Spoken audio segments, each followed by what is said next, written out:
നമസ്കാരം STV noon ന്യൂസിലേക്ക് സ്വാഗതം. ആദ്യം പ്രധാന വാർത്തകൾ. ഫെബ്രുവരി 12-ന് ദേശീയ പണിമുടക്ക്. പണിമുടക്കിന്റെ പ്രചരണാർത്ഥം ഒറ്റപ്പാലം ഡിവിഷൻ വാഹന പ്രചരണ ജാഥയ്ക്ക് ഷൊർണൂരിൽ തുടക്കം. തൊഴിലാളി വിരുദ്ധ നടപടികൾ തുടരുന്ന കേന്ദ്ര സർക്കാർ കോർപ്പറേറ്റ് മുതലാളിമാരെ മാത്രം സംരക്ഷിക്കുന്ന ഭരണാധികാരികളായി മാറിയെന്ന് CITU സംസ്ഥാന സെക്രട്ടറി M. ഹംസ. ദേശീയ പണിമുടക്ക് നടത്തുന്ന കേന്ദ്ര സർക്കാരിന്റെ തൊഴിലാളി വിരുദ്ധ ജനവിരുദ്ധ നയങ്ങൾക്കെതിരെ. വാളയൂർ ആൾക്കൂട്ട കൊലപാതകം. പ്രതികളുടെ ജാമ്യം റദ്ദു ചെയ്യാൻ സർക്കാർ ഹൈക്കോടതിയെ സമീപിക്കണമെന്ന് ആക്ഷൻ കൗൺസിൽ.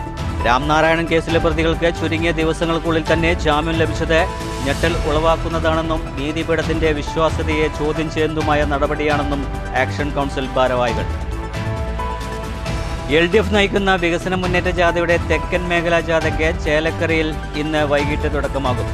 ജാഥ സംഘടിപ്പിക്കുന്നത് കേന്ദ്ര സർക്കാർ ആവിഷ്കരിച്ച് നടപ്പിലാക്കുന്ന ജനവിരുദ്ധ നയങ്ങളെ ചെറുക്കാനും സംസ്ഥാനത്തെ UDF-ഉം വർഗീയ ശക്തികളും ചേർന്ന് LDF സർക്കാരിനെതിരെ നടത്തുന്ന കുപ്രചരണങ്ങൾ തുറന്നുകാട്ടുന്നതിനും. ജാഥ ഉദ്ഘാടനത്തിനായി മുഖ്യമന്ത്രി പിണറായി വിജയൻ എത്തും. ജാഥയിൽ അണിനിരക്കുന്നത് 10,000 എന്ന നേതാക്കൾ. വാർത്തകളുടെ വിശദാംശങ്ങളിലേക്ക്. ഫെബ്രുവരി 12-ന് ദേശീയ പണിമുടക്കിന്റെ പ്രചരണാർത്ഥമായി നടത്തുന്ന വാഹന പ്രചരണ ജാഥയ്ക്ക് ഷൊർണൂരിൽ നിന്നും തുടക്കമായി. CITU ഒറ്റപ്പാലം ഡിവിഷന്റെ ജാഥയാണ് സംഘടിപ്പിച്ചത്. ജാഥയുടെ ഔപചാരികമായ ഉദ്ഘാടനം CITU സംസ്ഥാന സെക്രട്ടറി M. ഹംസ ഉദ്ഘാടനം ചെയ്തു. കേന്ദ്ര സർക്കാരിന്റെ തൊഴിലാളി വിരുദ്ധ ജനവിരുദ്ധ നയങ്ങൾക്കെതിരെയാണ് പണിമുടക്ക് നടത്തുന്നത്. ഫെബ്രുവരി 12-ന് ദേശീയ പണിമുടക്കിന്റെ വാഹന പ്രചരണ ജാഥയുടെ ഒറ്റപ്പാലം ഡിവിഷന്റെ ഔപചാരികമായ ഉദ്ഘാടനമാണ് ഷൊർണൂർ ടൗണിൽ നടന്നത്. CITU സംസ്ഥാന സെക്രട്ടറി M. ഹംസ ജാഥ ഉദ്ഘാടനം ചെയ്തു. പിന്നെ ഇന്ത്യയിലെ ലേബർ കോഡ്, ആ ലേബർ കോഡ് 4 ലേബർ കോഡുകൾ പിച്ചിച്ചീന്തി കളയണം എന്ന മുദ്രാവാക്യമാണ് 4 പണിമുടക്കുകളിൽ കേന്ദ്ര മുദ്രാവാക്യമായി വെച്ചത്. ഇപ്പോൾ ഈ പണിമുടക്കിന്റെ ഭാഗമായി ലേബർ കോഡ് പിച്ചിച്ചീന്തി കളയണം, അത് പിൻവലിക്കണം, അത് നടപ്പാക്കാൻ പാടില്ല എന്ന് പറയുന്നതോടൊപ്പം മറ്റൊരു 12 മുദ്രാവാക്യങ്ങളും കൂടി കൂട്ടിവെച്ചുകൊണ്ടാണ് ഇവിടെ പണിമുടക്കാൻ ഇന്ത്യയിലെ തൊഴിലാളി വർഗവും കൃഷിക്കാരും മറ്റിതര ജനവിഭാഗങ്ങളും തയ്യാറായിട്ടുള്ളത്. അതിലേറ്റവും പ്രധാനം ലേബർ കോഡിലെ പിൻവലിക്കണമെന്ന് പറയുമ്പോൾ നാം മനസ്സിലാക്കേണ്ടത് ഇന്ത്യയിലെ തൊഴിലാളി വർഗം എക്കാലത്തും രാഷ്ട്രീയ മുദ്രാവാക്യങ്ങളും സാമ്പത്തിക മുദ്രാവാക്യങ്ങളും ഉയർത്തിയിട്ടുള്ള പോരാട്ടം നടത്തിയിട്ടുണ്ട്. സേവന വേതന വ്യവസ്ഥകൾ പോരാ, അത് കൂട്ടിത്തരണം എന്ന് പറഞ്ഞുകൊണ്ടുള്ള മുദ്രാവാക്യങ്ങൾ എപ്പോഴും തൊഴിലാളി വർഗം ഉയർത്തും, നാളെയും ഉയർത്തും. CITU division secretary K. ഭാസ്കരനാണ് ജാഥ നയിക്കുന്നത്. ഉദ്ഘാടന ചടങ്ങിൽ CITU ജില്ലാ ജോയിന്റ് സെക്രട്ടറി S. കൃഷ്ണദാസ് അധ്യക്ഷത വഹിച്ചു. V. Venugopal, RG Pillai, Susheela, P. Sindhu, ND Dinshad, Ramachandran, Zeenath, Gopalakrishnan, Manikandan തുടങ്ങിയവർ സംസാരിച്ചു. കേന്ദ്ര സർക്കാരിന്റെ തൊഴിലാളി വിരുദ്ധ ജനവിരുദ്ധ നയങ്ങൾക്കെതിരെ ഈ മാസം 12-നാണ് ദേശീയ പണിമുടക്ക്. BMS ഒഴികെയുള്ള വിവിധ തൊഴിലാളി സംഘടനകൾ പണിമുടക്കിൽ പങ്കുചേരും. News centre, Shoranur.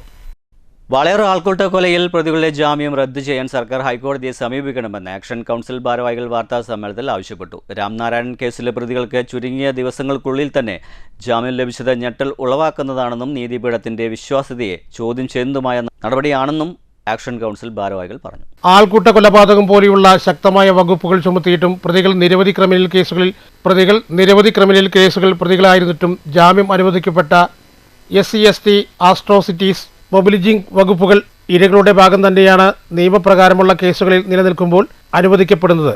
ഇതിൽ പ്രോസിക്യൂഷന്റെയും സർക്കാരിന്റെയും ഇടപെടൽ സംശയാസ്പദമാണെന്നും ഭാരവാഹികൾ പറഞ്ഞു. കേരളത്തെ നടുക്കിയ ഒരു വംശീയ ആൾക്കൂട്ട കൊലപാതക കേസ് ഉത്തരവാദിത്തത്തോടെ നടത്തുന്നതിൽ പ്രോസിക്യൂട്ടറെ അഭാവത്തിൽ കേസ് നടത്തപ്പെടുന്ന സാഹചര്യമാണ് ഉണ്ടായത്. ഇരകളോട് ആവശ്യമായ ജാഗ്രതയുണ്ടായില്ല. പബ്ലിക്കിനോട് ചെയ്യുന്ന കടുത്ത അനീതിയും വഞ്ചനയുമാണ്. സംഘപരിവാർ പ്രതികളാകുന്ന കേസിൽ കേരള സർക്കാർ പുലർത്തുന്ന നിസ്സംഗ സമീപനത്തിന്റെ തെളിവായി മാറുകയാണ് രാംനാരായണൻ കേസും. കേസ് അട്ടിമറിക്കപ്പെടാനും തെളിവുകൾ നശിപ്പിക്കപ്പെടാനുമുള്ള എല്ലാ സാഹചര്യങ്ങളും നിലനിൽക്കെ പ്രതികൾക്ക് ജാമ്യം അനുവദിക്കപ്പെട്ടത് പ്രതിഷേധാർഹമാണെന്നും ഭാരവാഹികൾ പറഞ്ഞു. 29-ാം തീയതി സംസ്ഥാന സെക്രട്ടറി മുണ്ടൂർ രാമകൃഷ്ണൻ നേതൃത്വത്തിൽ കാസർഗോഡ് നിന്ന് ഒരു ജാഥ ആരംഭിച്ചു. അത് 4-ാം തീയതി തൃശ്ശൂർ സമാപിക്കും. സംസ്ഥാന പ്രസിഡന്റിന്റെ നേതൃത്വത്തിൽ ഒരു ജാഥ ആരംഭിച്ച് അത് കോട്ടയത്ത് ആരംഭിച്ച് 4-ാം തീയതി തിരുവനന്തപുരത്ത് സമാപിക്കും. ഞങ്ങൾ ഈ സമരപ്രചരണ ജാഥ നടത്തുന്നത് ഞങ്ങൾക്ക് കിട്ടിക്കൊണ്ടിരുന്ന ആനുകൂല്യം ഉൾപ്പെടെ നിഷേധിക്കപ്പെട്ടതിനെതിരായിക്കൊണ്ട് ഞങ്ങൾ ഏതാണ്ട് 8-9 പ്രാവശ്യം സർക്കാരിൻ്റെ മുമ്പേ ഞങ്ങൾ നിവേദനം കൊടുത്തു. ഏതാണ്ട് 6 പ്രാവശ്യം ഞങ്ങൾ ചർച്ചയ്ക്ക് വിളിച്ചു. ഞങ്ങൾ നിശ്ചയിക്കപ്പെട്ട 2-3 പണിമുടക്ക് സമരങ്ങൾ മാറ്റിവെച്ചതാണ്. ഇനിയും ഞങ്ങൾക്ക് ക്ഷമിക്കാൻ കഴിയില്ല. ഞങ്ങൾ സഹകരണ പെൻഷൻകാർ ഈ കേരളത്തിലെ രാജ്യത്തിനാകെ മാതൃകയായ സഹകരണ മേഖല കെട്ടിപ്പടുത്തവരാണ്. ഈ സഹകരണ പ്രസ്ഥാനം ഇന്ന് കാണുന്നതിന് ഒരു രൂപപ്പെടും. തുച്ഛമായ വേതനത്തിൽ ജോലിക്ക് കയറി ഇന്ന് കാണുന്ന കോടികളുടെ ആസ്തിയും ഡെപ്പോസിറ്റും ഉണ്ടാക്കി നേതൃത്വം കൊടുത്തവരാണ് ഞങ്ങൾ ഇന്ന് വളരെ തുച്ഛമായ പെൻഷൻ പറ്റിക്കൊണ്ടാണ് ഞങ്ങൾ ജീവിക്കുന്നത്. മരുന്ന് വാങ്ങാൻ പോലും കഴിയില്ല. അതാണ് സ്ഥിതി. ഞങ്ങൾ പെൻഷൻ ഫണ്ട് ഞങ്ങൾക്ക് പെൻഷൻ തരാൻ ഈ സർക്കാരിൻ്റെ ഖജനാവിൽ നിന്ന് ഒരു ചില്ലിക്കാശ് ആവശ്യമില്ല. പത്രസമ്മേളനത്തിൽ action committee convener advocate KS Nisar, chairman K Sivaraman, നാരായണന്റെ സഹോദരൻ ശശികാന്ത് ബഗേൽ, കമ്മിറ്റി അംഗങ്ങളായ സുലൈമാൻ, വിളയോടി ശിവൻകുട്ടി എന്നിവർ പങ്കെടുത്തു. News bureau, Palakkad. ചരിത്രപ്രസിദ്ധമായ ചെനക്കത്തൂർ പൂരത്തിന് മുന്നോടിയായുള്ള 17 ദിവസത്തെ തോൽപ്പാവ് കുത്ത് ചൊവ്വാഴ്ച ആരംഭിക്കുമെന്ന് ഭാരവാഹികൾ ഒറ്റപ്പാലത്ത് വാർത്താ സമ്മേളനത്തിൽ പറഞ്ഞു. 1 മാസക്കാലം നീണ്ടു നിൽക്കുന്ന കലാസാംസ്കാരിക പരിപാടികൾക്കും അന്നേ ദിവസം തുടക്കമാകുമെന്നും ഭാരവാഹികൾ കൂട്ടിച്ചേർത്തു. പാലപ്പുറം സദാനന്ദ പുലവരും സംഘവുമാണ് കൂത്ത് അവതരിപ്പിക്കുന്നത്. ചൊവ്വാഴ്ച ചെനക്കത്തൂർ ദേവസ്വത്തിന്റെ വകയാണ് കൂത്ത്. തുടർന്ന് കഥകളിയും കമ്പകത്തികലും ഉണ്ടാകും. തുടർന്നുള്ള 7 ദിവസങ്ങളിൽ 7 ദേശകമ്മിറ്റികളുടെ വകയാണ് കൂത്ത്. പൂരത്തിനു മുന്നോടിയായി ക്ഷേത്ര മൈതാനിൽ സംഘടിപ്പിക്കുന്ന ഒരു മാസക്കാലത്തെ കലാസാംസ്കാരിക പരിപാടികൾക്കും അന്നേ ദിവസം വൈകിട്ട് 5:30 തുടക്കം കുറിക്കും. Malabar Devaswom board Palakkad area committee chairman M Dandapani കലാപരിപാടികൾ ഉദ്ഘാടനം ചെയ്യും. തുടർന്നുള്ള ദിവസങ്ങളിൽ കഥകളി, ഗാനമേള, നാടൻപാട്ട്, ആധുനിക സംഗീത നിശകൾ, തായമ്പക, നൃത്തപരിപാടി, സംഗീത കച്ചേരി ഉൾപ്പെടെ വിവിധ പരിപാടികൾ അരങ്ങേറും. പൂരത്തിനു മുന്നോടിയായുള്ള പാട്ടുതാലപ്പൊലിയും ഗുരുതിയും 17 നടക്കും. തോൽപ്പാവ് കുത്ത് അവസാനിക്കുന്ന 19-നാണ് പൂരം കൊടിയേറുക. പിന്നീട് പറയെടുപ്പും ആരംഭിക്കും. 28-ന് പൂരത്താലപ്പൊലിയും March 1-ന് കുമ്മാട്ടിയും ആഘോഷിക്കും. 2-നാണ് കേരളത്തിന്റെ ടൂറിസം കലണ്ടറിൽ ഇടം പിടിച്ച ചരിത്രപ്രസിദ്ധമായ ചെനക്കത്തൂർ പൂരം അരങ്ങേറുക. ഒരുക്കമാനങ്ങളിലാണ് സെൻട്രൽ കമ്മിറ്റി.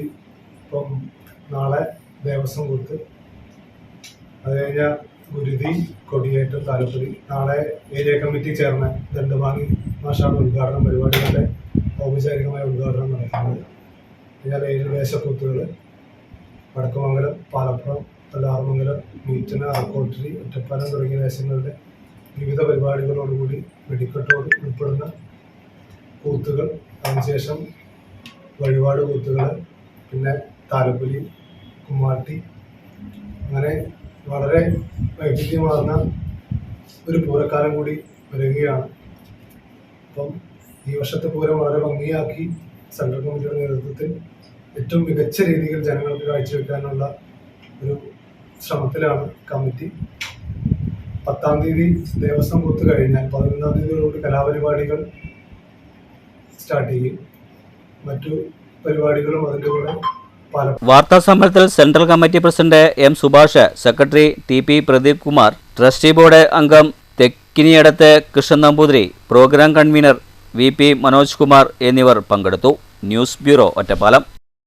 വളുവനാടിന്റെ പൂരപ്പെരുമയായ ഒറ്റപ്പാലം ചെനക്കത്തൂർ പൂരത്തിന് മുന്നോടിയായി ചൊവ്വാഴ്ച കൂത്തുമാടത്തിൽ തിരിതെളിയും. കഴിഞ്ഞ 50 വർഷത്തിലധികമായി ചെനക്കത്തൂർ കാവിൽ തോൽപ്പാവ് കൂത്തിന്റെ ഇതിഹാസ കഥകൾ ചൊല്ലുന്ന തോൽപ്പാവ് കൂത്ത് ആചാര്യൻ സദാനന്ദ പുലവരുടെ നേതൃത്വത്തിൽ ചൊവ്വാഴ്ച മുതൽ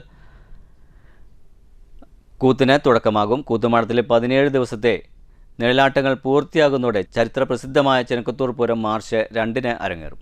1992 മുതൽ ചെനക്കത്തൂരിലെ മാടപ്പുലവർ സ്ഥാനം അലങ്കരിക്കുന്ന 70-കാരനായ സദാനന്ദ പുലവർ പാരമ്പര്യത്തിൻ്റെ തനിമ ചോരാതെ ഇത്തവണയും 80ഓളം തോൽപ്പാവകളെ അരങ്ങിലെത്തിക്കും. കമ്പരാമായണത്തിലെ സേതുബന്ധനം മുതൽ ശ്രീരാമ പട്ടാഭിഷേകം വരെയുള്ള ഭാഗങ്ങളാണ് അദ്ദേഹം അവതരിപ്പിക്കുന്നത്. ഉത്സവം കൊടിയേറ്റം വരെയുള്ള 17 ദിനരാത്രങ്ങൾ ചെനക്കത്തൂർക്കാവ് ഉറങ്ങാതെ കൂത്തുമാടങ്ങളുടെ നഗരമാകും. ദേവസ്വം കൂത്തോടെയാണ് ചൊവ്വാഴ്ച ചടങ്ങുകൾക്ക് തുടക്കം കുറിക്കുന്നത്. തുടർന്നുള്ള 7 ദിവസങ്ങളിൽ 7 ദേശകമ്മിറ്റികളുടെ വകയായും പിന്നീട് ഭക്തരുടെ വഴിപാട് കൂത്തുകളായും ചടങ്ങുകൾ നടക്കും. രാത്രി 10 മണിക്ക് ആരംഭിക്കുന്ന കൂത്ത് പുലർച്ചെ 4 മണി വരെ നീളും.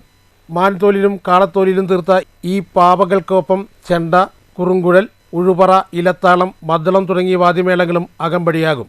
300 വർഷത്തിലേറെ പഴക്കമുള്ള പാവകൾ വരെ സദാനന്ദ പുലവരുടെ ശേഖരത്തിലുണ്ട്. പാലപ്പുറം ചെനക്കത്തൂർക്കാവില് ഈ വരുന്ന ഫെബ്രുവരി 3-ാം തീയതി കൂത്തു തുടങ്ങുകയാണ്. ഇത് പാലപ്പുറം ചെനക്കത്തൂർക്കാവിലെ 53-ാമത്തെ വർഷമാണ് ഞാൻ തോൽപ്പാവക്കൂത്തുമായിട്ട് പാലപ്പുറം ചെനക്കത്തൂർക്കാവിലേക്ക് കയറുന്നത്. കഴിഞ്ഞ വർഷങ്ങളെക്കാളും ഏറ്റവും കൂടുതൽ ഭംഗിയായിട്ട് ഈ വർഷവും കൂത്ത് നടത്താനുള്ള സംവിധാനം ഞങ്ങൾ 6 മാസം മുമ്പ് തന്നെ ആരംഭിച്ചു കഴിഞ്ഞു. പുതിയ കുട്ടികളെ പഠിപ്പിക്കുക, അത് കഴിഞ്ഞ 1 വർഷക്കാലമായിട്ട്, അതായത് കഴിഞ്ഞ കൂത്തുകാലം കഴിഞ്ഞ ശേഷം കഴിഞ്ഞ 1 വർഷമായിട്ട് ഈ കുട്ടികളെ പ്രാക്ടീസ് ചെയ്ത് കൊടുക്കുന്നത്, അവരെ റിഹേഴ്സലും ഒരിക്കലും മുടക്കാതെ തുടർച്ചയായിട്ട് നടന്നു വരുന്നുണ്ട്. എല്ലാവരുടെയും സഹകരണം ചെനക്കത്തൂരിൽ എല്ലാവരും എത്തണമെന്ന് ഞാൻ അഭ്യർത്ഥിക്കുകയാണ്, പ്രാർത്ഥിക്കുകയാണ്. സദാനന്ദ പുലവരുടെ ശിഷ്യരായ അനിൽ, അർജുൻ എന്നിവരുടെ അരങ്ങേറ്റവും ഇത്തവണത്തെ കൂത്തിന്റെ സവിശേഷതയാണ്. ചെനക്കത്തൂർക്കാവിൽ നിന്ന് ആരംഭിച്ച് പെരുങ്ങോട്ടുകുരിശി, മുണ്ടൂർ, പുത്തൂർ തുടങ്ങി വിവിധ സ്ഥലങ്ങളിലെ 15ഓളം കാവുകളിൽ കൂത്ത് അവതരിപ്പിച്ച ശേഷം കണ്ണമ്പ്ര ശ്രീ കുറുമ്പക്കാവിലാണ് സദാനന്ദ പുലവരുടെ ഈ സീസണിലെ പാവക്കൂത്ത് സമാപിക്കുന്നത്. കൂത്തുമാടത്തിലെ 17 ദിവസത്തെ നീളാട്ടങ്ങൾ പൂർത്തിയാക്കുന്നതോടെ പൂരലഹരിയിലേക്ക് വള്ളുവനാട് വഴിമാറും. ഫെബ്രുവരി 28-ന് താലപ്പൊലിയും മാർച്ച് 1-ന് കുമ്മാട്ടിയും നടക്കും. മാർച്ച് 2-നാണ് നാട് കാത്തിരിക്കുന്ന പ്രസിദ്ധമായ ചെനക്കത്തൂർ പൂരം അരങ്ങേറുന്നത്. News bureau, Ottapalam. പെൺകഥകൾ വിരിയും ക്യാൻവാസിൽ. തൊഴിലെടുക്കുന്ന ഒരു കൂട്ടം സ്ത്രീകളുടെ കഥകളാണ് ഇവിടെ ക്യാൻവാസിൽ വിരിയുന്നത്. പഴയലക്കടി സീനിയർ ബേസിക് സ്കൂൾ അധ്യാപിക ശ്രീജ പള്ളം വരച്ച ചിത്രങ്ങളുടെ പ്രദർശനമാണ് സ്കൂളിൽ തന്നെ വെച്ച് സംഘടിപ്പിച്ചിരിക്കുന്നത്. The woman in the working places എന്ന വിഷയത്തിലുള്ള 112 ചിത്രങ്ങളാണ് പ്രദർശനത്തിലുള്ളത്. പാടത്ത് പണിയെടുക്കുന്നവർ, കുടനിർമ്മാണം, ജനകീയ ഹോട്ടൽ, ഭാരമേറ്റുന്നവർ തുടങ്ങി ഏത് ജോലികളും സ്ത്രീകൾ ചെയ്യുന്നുവെന്ന് ഈ ചിത്രങ്ങൾ തുറന്നു കാണിക്കുന്നു. ലിംഗസമത്വവും ലിംഗനീതിയും പൊരുതി നേടേണ്ട കാലമാണെന്ന സന്ദേശങ്ങളാണ് ചിത്രങ്ങളിലുള്ളതെന്ന് ശ്രീജ പള്ളം പറഞ്ഞു. സ്ത്രീ എന്താണെന്നും അവർ എവിടെയാണെന്നുമുള്ള അന്വേഷണ യാത്രകളാണ് തൊഴിലിടങ്ങളിലേക്ക് നയിച്ചതെന്നും അവർ പറഞ്ഞു. തൊഴിലിടങ്ങളിലെ സ്ത്രീകൾ നമ്മുടെ കേരളത്തിലെ വീട്ടിലെ ഉടമസ്ഥത, കുടുംബത്തിൻ്റെ പശ്ചാത്തലം, അതുപോലെ തന്നെ സമ്പത്ത്, ഇതെല്ലാം സ്ത്രീകൾക്ക് കുട്ടികളെ കൂടുതൽ ദാരിദ്ര്യത്തിലേക്ക് ഇറങ്ങുന്നു. അതുകൊണ്ട് ജെൻഡർ ഇക്വാലിറ്റിക്ക് വേണ്ടിയിട്ട് നമ്മൾ പറയുമ്പോൾ ആദ്യം ഈ സാമ്പത്തിക തുല്യതയാണ് വേണ്ടത്. അതിനു വേണ്ടിയിട്ട് സ്ത്രീകൾ അവരുടേതായിട്ടുള്ള ഇടങ്ങൾ, തൊഴിലിടങ്ങൾ കണ്ടെത്തുന്നുണ്ടെന്നുള്ളൊരു അന്വേഷണത്തിൽ നിന്നാണ് 112 ചിത്രങ്ങൾ ഞാൻ ഈ സീരീസിൽ വരച്ചു കഴിഞ്ഞു. ഇതൊരു തുടർന്നുകൊണ്ടിരിക്കുന്ന ഒരു സീരീസാണ്. അപ്പോൾ കാലഘട്ടത്തിനനുസരിച്ചുള്ള മാറ്റങ്ങളുള്ള പുതിയ തൊഴിലുകളും ഇല്ലാതായിക്കൊണ്ടിരിക്കുന്ന തൊഴിലുകളും ഒക്കെ ഇതിൻ്റെ വിഷയമായിട്ട് വന്നിട്ടുണ്ട്. കോവിഡ് കാലത്തെ സമൂഹം നേരിട്ട പ്രശ്നങ്ങളും പ്രളയകാലത്തെ സംഭവവികാസങ്ങളും ഇവിടെ വിഷയമാകുന്നു. കലാരംഗത്ത് 37 വർഷമായി ശ്രീജ പ്രവർത്തിക്കുന്നു. വധു, വിവാഹം എന്നതാണ് ഇപ്പോൾ വരയ്ക്കുന്ന ചിത്രങ്ങൾ. Kochi Durbar hall, Thrissur Sreechitra art gallery, Kozhikode Lalithakala academy gallery, Thiruvananthapuram museum auditorium, Ludhiana, Nashik, New Delhi art district, Bengaluru Chitrakala Parishath gallery തുടങ്ങി കേരളത്തിലും പുറത്തുമായി 81 ഗ്രൂപ്പ് പ്രദർശനങ്ങളിലും 3 ദേശീയ ക്യാമ്പസുകളിലും 32 സംസ്ഥാന ക്യാമ്പുകളിലും പങ്കെടുത്തു. 2016 മുതൽ 2022 വരെ കേരള ലളിതകലാ അക്കാദമിയിൽ എക്സിക്യൂട്ടീവ് അംഗമായിരുന്നു. 2023 വര പത്നി പുരസ്കാരം, 2022 കേരള ലളിതകലാ അക്കാദമിയുടെ പെയിന്റിങ്ങിനുള്ള സ്റ്റേറ്റ് അവാർഡ്, 2025 പത്നി പുരസ്കാരം എന്നിവ ലഭിച്ചിട്ടുണ്ട്. ഒറ്റപ്പാലം SRK നഗർ പള്ളത്ത് വീട്ടിലാണ് താമസം. ഭർത്താവ് P. പരമേശ്വരൻ, മക്കൾ ബാലു, ആര്യ. പ്രദർശനം ചൊവ്വാഴ്ച സമാപിച്ചു. News bureau, Ottapalam. പള്ളി പഞ്ചായത്ത് ഓഫീസിന്റെ പുറകുവശം ഒഴിഞ്ഞുകിടക്കുന്ന സ്ഥലവും പരിസരവും മാലിന്യ നിക്ഷേപ കേന്ദ്രമായി മാറിയതായി പരാതി. ഒഴിഞ്ഞുകിടക്കുന്ന ഈ സ്ഥലം കാര്യക്ഷമമായി വിനിയോഗിക്കണമെന്ന ആവശ്യം ശക്തമായി കഴിഞ്ഞിട്ടുണ്ട്. പഞ്ചായത്ത് ഓഫീസിന്റെ പിൻവശത്തുള്ള യഥേഷ്ടം സ്ഥലം കാടുമൂടിയും ജൽജീവൻ മിഷൻ പദ്ധതിക്കാരുടെ പൈപ്പുകൾ കുന്നുകൂട്ടിയും കിടക്കുകയാണ്. സ്ഥലത്തിന്റെ മറ്റൊരു വശം പഞ്ചായത്തിലെ 21 വാർഡുകളിൽ നിന്നും ഹരിതകർമ്മസേനക്കാർ ശേഖരിച്ചെത്തിക്കുന്ന പ്ലാസ്റ്റിക് പാഴ്വസ്തുക്കൾ സൂക്ഷിക്കുന്ന ഇടവുമാക്കിയിട്ടുണ്ട്. പാലക്കാട് കുളപ്പള്ളി സംസ്ഥാന പാതയിൽ പറളി ചന്തപ്പുരയിൽ എന്നും ഗതാഗത തിരക്കാണ്. യാത്രക്കാർക്ക് റോഡ് മുറിച്ചു കടക്കാൻ പെടാപ്പാടാണ്. റൂട്ട് ബസ്സുകൾ പാതയോരത്തെ നിർത്തിയാണ് യാത്രക്കാരെ കയറ്റുന്നതും ഇറക്കുന്നതും. ചെറുതും വലുതുമായ നിരവധി വാഹനങ്ങൾ പാതയോരത്താണ് നിർത്തിയിടാറുള്ളത്. ഇതും ഗതാഗത തടസ്സം വർദ്ധിപ്പിക്കുന്നുണ്ട്. ഇതിനു പരിഹാരമായി പഞ്ചായത്ത് ഓഫീസിന്റെ പിൻഭാഗത്തെ വിശാലമായ സ്ഥലത്ത് മിനി ബസ് സ്റ്റാൻഡും പുതിയ ഷോപ്പിംഗ് കോംപ്ലക്സും നിർമ്മിക്കണമെന്നാണ് നാട്ടുകാരുടെ ആവശ്യം. മാത്രമല്ല പഞ്ചായത്തിന് ഉയർന്ന വരുമാനമാകുമെന്നാണ് നാട്ടുകാരുടെ അഭിപ്രായം. News bureau, Kottayi. LF-ന്റെ നേതൃത്വത്തിൽ നയിക്കുന്ന വികസന മുന്നേറ്റ ജാഥയുടെ തെക്കൻ മേഖലാ ജാഥ ചേലക്കരയിൽ നിന്നും ആരംഭിക്കും. ഇന്ന് വൈകിട്ട് പ്രയാണം ആരംഭിക്കുന്ന ജാഥ മുഖ്യമന്ത്രി പിണറായി വിജയൻ ഉദ്ഘാടനം ചെയ്യും. കേന്ദ്ര ഗവൺമെൻറ് ആവിഷ്കരിച്ച് നടപ്പിലാക്കുന്ന ജനവിരുദ്ധ നയങ്ങളെ ചെറുക്കാനും കേരളത്തിലെ UDF വലതുപക്ഷവും വർഗീയ പിന്തിരിപ്പ് ശക്തികളും ചേർന്ന് LDF സർക്കാരിനെതിരെ നടത്തുന്ന കുപ്രചരണങ്ങൾ തുറന്നു കാട്ടുന്നതിനുമാണ് ജാഥയെന്നും നേതാക്കൾ പറഞ്ഞു. ജാഥയിൽ 10,000 പങ്കെടുക്കും. LDF ഗവൺമെൻറ് നടപ്പിലാക്കുന്ന വികസനക്ഷേമ പ്രവർത്തനങ്ങൾ ജനങ്ങളിലേക്ക് എത്തിക്കുന്നതിനു വേണ്ടി LDF തെക്കൻ മേഖല വികസന മുന്നേറ്റ ജാഥ ചൊവ്വാഴ്ച വൈകിട്ട് 3 മണിക്ക് ചേലക്കരയിൽ നിന്ന് തുടക്കം കുറിക്കുമെന്ന് ചേലക്കരയിൽ നടന്ന വാർത്താസമ്മേളനത്തിൽ ഭാരവാഹികൾ അറിയിച്ചു. CPI സംസ്ഥാന സെക്രട്ടറി ബിനോയ് വിശ്വം ജാഥ ക്യാപ്റ്റനായി നടത്തുന്ന വികസന മുന്നേറ്റ ജാഥ മുഖ്യമന്ത്രി പിണറായി വിജയൻ ഉദ്ഘാടനം ചെയ്യും. ജാഥ അംഗങ്ങളായ CPM നേതാക്കളായ CS Sujatha, M Swaraj, CPI നേതാവ് അഡ്വക്കേറ്റ് P വസന്തം, കേരള കോൺഗ്രസ് M നേതാവ് VD ജോസഫ്, ISJD നേതാവ് KV Balakrishnan, KV Balasubramanian, NCP നേതാവ് PK രാജൻ മാസ്റ്റർ, RJD നേതാവ് യുജിൻ ബെറോലി, കോൺഗ്രസ് S നേതാവ് ഉഴമലക്കൽ വേണുഗോപാൽ, കേരള കോൺഗ്രസ് B നേതാവ് M ഷാജു, ജനാധിപത്യ കേരള കോൺഗ്രസ് നേതാവ് ജോർജ് അഗസ്റ്റിൻ, INL നേതാവ് CP അൻവർ സാദത്ത്, കേരള കോൺഗ്രസ് സക്രിയ വിഭാഗം നേതാവ് ജോണി ചെറുപറമ്പിൽ തുടങ്ങിയ നേതാക്കന്മാർ ജാഥയിൽ അണിനിരക്കും. 2026 ഫെബ്രുവരി മാസം 3-ാം തീയതി വൈകുന്നേരം 5 മണിക്ക് ചേലക്കര ബസ് സ്റ്റാൻഡിൽ വെച്ചാണ് ജാഥ ഉദ്ഘാടനം ചെയ്തത്. CPIയുടെ സംസ്ഥാന സെക്രട്ടറി സഖാവ് ബിനോയ് വിശ്വം ആണ് ജാഥയുടെ ക്യാപ്റ്റൻ. CPIM സംസ്ഥാന സെക്രട്ടറി അംഗം സഖാവ് M സ്വരാജ് ജാഥ മാനേജറും.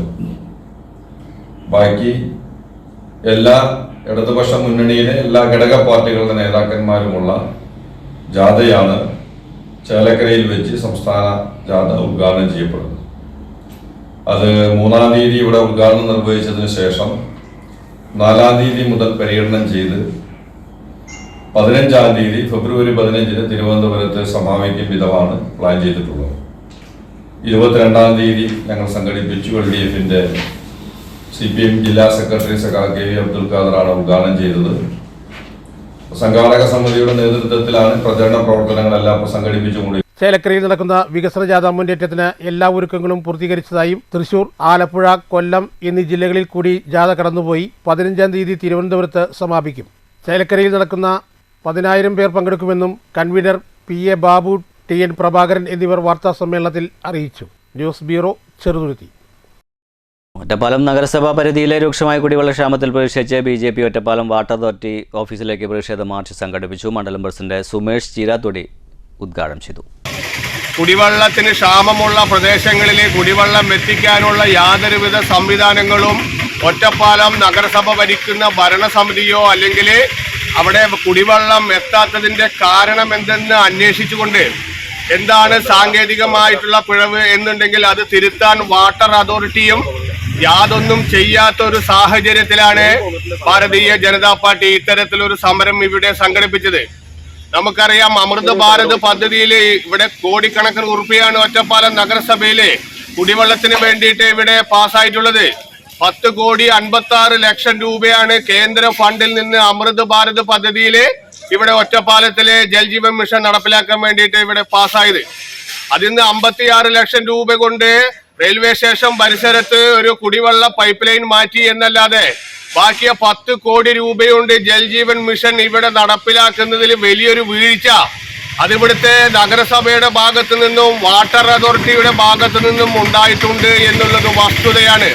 ഒറ്റപ്പാലം നഗരസഭാ പരിധിയിലെ വരോട്, കണ്ടിയമ്പുറം, പനമണ്ണ ഭാഗങ്ങളിൽ കടുത്ത വേനലെത്തുന്നതിന് മുൻപ് തന്നെ രൂക്ഷമായ കുടിവെള്ളക്ഷാമമാണെന്നും നഗരസഭ ഭരിക്കുന്ന ഭരണസമിതിയും വാട്ടർ അതോറിറ്റിയും ഇതിനുവേണ്ടി യാതൊന്നും ചെയ്യുന്നില്ല എന്ന് മാത്രമല്ല നിരുത്തരപരമായ സമീപനമാണ് സ്വീകരിക്കുന്നതെന്ന് മാർച്ച് ഉദ്ഘാടനം ചെയ്ത് സംസാരിച്ച മണ്ഡലം പ്രസിഡന്റായ സുമേഷ് ചീരാത്തൊടി പറഞ്ഞു. കുടിവെള്ള കണക്ഷനു വേണ്ടി കേന്ദ്ര പദ്ധതിയായ അമൃത് പദ്ധതിയിൽ ഉൾപ്പെടുത്തി കോടികൾ നഗരസഭയിൽ വന്നിട്ടും ജനങ്ങൾക്ക് ഇപ്പോഴും കുടിവെള്ളം കിട്ടാക്കനിയായി മാറിയത് ഭരണത്തിന്റെ പിടിപ്പുകളും വാട്ടർ അതോറിറ്റിയുടെ അനാസ്ഥയുമാണെന്നും BJP ആരോപിച്ചു. സമരത്തിനു ശേഷം BJP നേതാക്കളും കൗൺസിലർമാരും ചേർന്ന് AXCയെ കണ്ട് സംസാരിക്കുകയും BJPയുടെ പ്രതിഷേധം അറിയിക്കുകയും ചെയ്തതിന്റെ ഫലമായി ഒരാഴ്ചയ്ക്കുള്ളിൽ അറ്റകുറ്റ നിർമ്മാണ പണികൾ തീർത്ത് കുടിവെള്ളം ലഭ്യമാക്കാനുള്ള സാഹചര്യം ഒരുക്കാമെന്ന് ഉറപ്പു നൽകി. മണ്ഡലം ജനറൽ സെക്രട്ടറിമാരായ എരൂപ്, KP കൃഷ്ണകുമാർ, നഗരസഭാ പാർലമെന്ററി ലീഡർ R മണികണ്ഠൻ, വിദ്യാഭ്യാസ standing committee chairman S Parvathi, കൗൺസിലർമാരായിട്ടുള്ള KP Jayanthi, C Praseetha, K Jayasankar, Anitha Sivadas, Archana, Vineetha, Ajeesh, Premavathi, Sajith എന്നിവർ സംസാരിച്ചു. News bureau, Ottapalam. Killimangalam saint Antony's ഇടവക ദേവാലയത്തിൽ വിശുദ്ധ അന്തോണീസിന്റെയും വിശുദ്ധ സെബാസ്റ്റ്യോനീസിന്റെയും സംയുക്ത തിരുനാൾ ആഘോഷങ്ങൾ ഫെബ്രുവരി 6, 7, 8 തീയതികളിലായി നടക്കുമെന്ന് ഭാരവാഹികൾ ചേലക്കരയിൽ നടത്തിയ വാർത്താ സമ്മേളനത്തിൽ അറിയിച്ചു. തിരുനാളിന്റെ പ്രധാന ദിവസമായ ഫെബ്രുവരി 7 ശനിയാഴ്ച വിവിധ യൂണിറ്റുകളിൽ നിന്നുള്ള അമ്പെഴുന്നള്ളിപ്പുകൾ ദൈവാലയത്തിൽ സംഗമിക്കും. പ്രത്യേകമായി ഇന്നേ ദിവസം ബഹുമാനപ്പെട്ട ട്വിങ്കിൾ വാഴപ്പള്ളി അച്ഛൻ്റെ മുഖ്യ കാർമ്മികത്വത്തിലൂടെ കുടിയേറ്റം ഇന്നേ ദിവസം ഞങ്ങൾ നിർവഹിച്ചു. ഇനി ഇവിടുന്ന് ഇങ്ങോട്ട് ഒരാഴ്ചയോളം നീണ്ടു നിൽക്കുന്ന ആഘോഷ പരിപാടികളായിട്ടാണ് ഞങ്ങൾ മുന്നോട്ട് പോവുക. വരുന്ന വെള്ളിയാഴ്ച 6-ാം തീയതി വൈകുന്നേരം 7 മണിക്ക് ഇടവകയിലെ ഇടവകജനങ്ങളും അതുപോലെ കുട്ടികളും ഒരുമിച്ച് ചേർന്നുള്ള കലാപരിപാടികളും, പിറ്റേ ദിവസം ശനിയാഴ്ച രാവിലെ 7 മണിക്ക് കൂടുതുറക്കൽ വിശുദ്ധ കുർബാനയും, ഞായറാഴ്ച തിരുനാൾ ദിനത്തിൽ പ്രത്യേകമായിട്ട് രാവിലെ 10 മണിക്ക് തിരുനാൾ വിശുദ്ധ കുർബാനയോട് കൂടെ ഞങ്ങളുടെ ഈ വർഷത്തെ തിരുനാൾ ഏറ്റവും മനോഹരമായിട്ട് ആഘോഷിക്കാൻ ഞങ്ങൾ തീരുമാനിച്ചു. ആ തിരുനാൾ ദിനത്തിൽ അന്ന് ദിവസം വൈകിട്ട് പ്രദക്ഷിണവും രാത്രിയിൽ കൊച്ചിൻ ഗോൾഡൻ ബീറ്റ്സ് അവതരിപ്പിക്കുന്ന വളരെ മനോഹരമായ ഗാനമേളയും ഞങ്ങളിവിടെ നിങ്ങൾക്കായി ഒരുക്കുന്നു. ആഘോഷങ്ങൾക്ക് തുടക്കം കുറിച്ചുകൊണ്ട് രാവിലെ വിശുദ്ധ കുർബാനയ്ക്ക് ശേഷം തൃശൂർ അതിരൂപത family apostolate director referent father Twinkle Vazhappally കൊടിയേറ്റം നിർവഹിച്ചു. വരും ദിവസങ്ങളിൽ വിവിധ യൂണിറ്റുകളുടെ നേതൃത്വത്തിൽ നോവോനയും പ്രത്യേക തിരുകർമ്മങ്ങളും നടക്കും. ഫെബ്രുവരി 5 വാഹന വെഞ്ചരിപ്പും 6 മതബോധന ദിനാഘോഷവും കലാപരിപാടികളും അരങ്ങേറും. തിരുനാളിന്റെ പ്രധാന ദിനമായ ഫെബ്രുവരി 7 ശനിയാഴ്ച വിവിധ യൂണിറ്റുകളിൽ നിന്നുള്ള അമ്പെഴുന്നള്ളിപ്പുകൾ ദൈവാലയത്തിൽ സംഗമിക്കും. പ്രശസ്തമായ ബാൻഡ് സെറ്റുകളും വാദ്യമേളകളും എഴുന്നള്ളിപ്പുകൾക്ക് മാറ്റുകൂട്ടും. 8 ഞായറാഴ്ച രാവിലെ 10 മണിക്ക് തൃശൂർ അതിരൂപത വികാരി ജനറൽ മോൺസിത്താർ ജോസ് കോന്നിക്കരയുടെ മുഖ്യ കാർമ്മികത്വത്തിൽ ആഘോഷമായ തിരുനാൾ പാട്ടു കുർബാനയും തുടർന്ന് പ്രദക്ഷിണവും നടക്കും. ഞായറാഴ്ച വൈകിട്ട് 7 മണിക്ക് ഗാനമേളയോടുകൂടി ആഘോഷങ്ങൾ സമാപിക്കും. വാർത്താ സമ്മേളനത്തിൽ വികാരി father Shindo മറോക്കി, general convener Anoop Punnappuzha, കൈക്കാരന്മാരായ Sunil Mattappally, Ajith Punnappuzha, ഭാരവാഹികളായ ഷിജിൻ ചിറമേൽ, റജിൻ ജോൺസൺ, സിബി കരുത്തേടത്ത്, ബ്ലാസ്വിൻ എലിയാസ് എന്നിവർ പങ്കെടുത്തു. News bureau, Cheruthuruthy. പ്രധാന വാർത്തകൾ ഒരിക്കൽ കൂടി. ഫെബ്രുവരി 12 ദേശീയ പണിമുടക്ക്. പണിമുടക്കിന്റെ പ്രചരണാർത്ഥം ഒറ്റപ്പാലം ഡിവിഷൻ വാഹന പ്രചരണ ജാഥയ്ക്ക് ഷൊർണൂരിൽ തുടക്കം. തൊഴിലാളി വിരുദ്ധ നടപടികൾ തുടരുന്ന കേന്ദ്ര സർക്കാർ കോർപ്പറേറ്റ് മുതലാളിമാരെ മാത്രം സംരക്ഷിക്കുന്ന ഭരണാധികാരികളായി മാറിയെന്ന് CITU സംസ്ഥാന സെക്രട്ടറി M ഹംസ. ദേശീയ പണിമുടക്ക് നടത്തുന്നത് കേന്ദ്ര സർക്കാരിന്റെ തൊഴിലാളി വിരുദ്ധ ജനവിരുദ്ധ നയങ്ങൾക്കെതിരെ. വാളയൂർ ആൾക്കൂട്ട കൊലപാതകം. പ്രതികളുടെ ജാമ്യം റദ്ദു ചെയ്യാൻ സർക്കാർ ഹൈക്കോടതിയെ സമീപിക്കണമെന്ന് ആക്ഷൻ കൗൺസിൽ. രാംനാരായണൻ കേസിലെ പ്രതികൾക്ക് ചുരുങ്ങിയ ദിവസങ്ങൾക്കുള്ളിൽ തന്നെ ജാമ്യം ലഭിച്ചത് ഞെട്ടൽ ഉളവാക്കുന്നതാണെന്നും നീതിപീഠത്തിന്റെ വിശ്വാസ്യതയെ ചോദ്യം ചെയ്യുന്നതുമായ നടപടിയാണെന്നും ആക്ഷൻ കൗൺസിൽ ഭാരവാഹികൾ. LDF നയിക്കുന്ന വികസന മുന്നേറ്റ ജാഥയുടെ തെക്കൻ മേഖലാ ജാഥയ്ക്ക് ചേലക്കരയിൽ ഇന്ന് വൈകിട്ട് തുടക്കമാകും. ജാഥ സംഘടിപ്പിക്കുന്നത് കേന്ദ്ര സർക്കാർ ആവിഷ്കരിച്ച് നടപ്പിലാക്കുന്ന ജനവിരുദ്ധ നയങ്ങളെ ചെറുക്കാനും സംസ്ഥാനത്തെ UDF-ഉം വർഗീയ ശക്തികളും ചേർന്ന് LDF സർക്കാരിനെതിരെ നടത്തുന്ന കുപ്രചരണങ്ങൾ തുറന്നുകാട്ടുന്നതിനും. ജാഥ ഉദ്ഘാടനത്തിനായി മുഖ്യമന്ത്രി പിണറായി വിജയൻ എത്തും. ജാഥയിൽ അണിനിരക്കുന്നത് 10,000 നേതാക്കൾ. ഇതോടുകൂടി വാർത്താ ബുള്ളറ്റിൻ സമാപിക്കുന്നതിന് നന്ദി, നമസ്കാരം.